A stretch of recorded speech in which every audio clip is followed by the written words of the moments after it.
میرے हिसाब से ठीक नहीं है।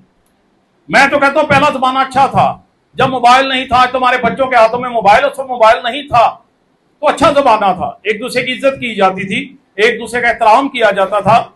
लेकिन अब वो ना इज्जत है ना वो एहतराम है। हर बंदा अपने घर दे चौधरी बनया है, वो किसी को परवाह नहीं है।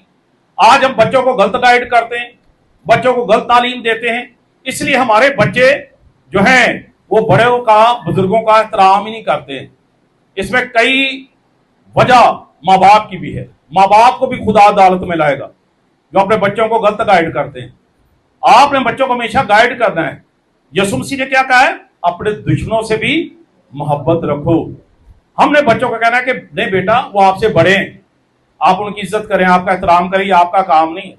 अजकल दे मां प्यो घट बोलते ते बच्चे बहुता बोलते, असी आप पिछे होने तो बच्चों ने अगे किया होंगे, तो उसका कसूरवार कौन है?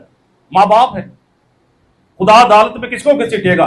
माँ बाप को, क्योंकि हम उनको सिखा नहीं रहे। हमें बच्चों को सिखाना है कि नहीं बेटा, आपने अदब करना है, आपने एहतराम करना है, आपने इज्जत करनी है, आपका ये काम है, वो आपसे बड़े हैं। लेकिन आज ऐसा नहीं है, हम बच्चों को उल्टी तालीम दे रहे हैं।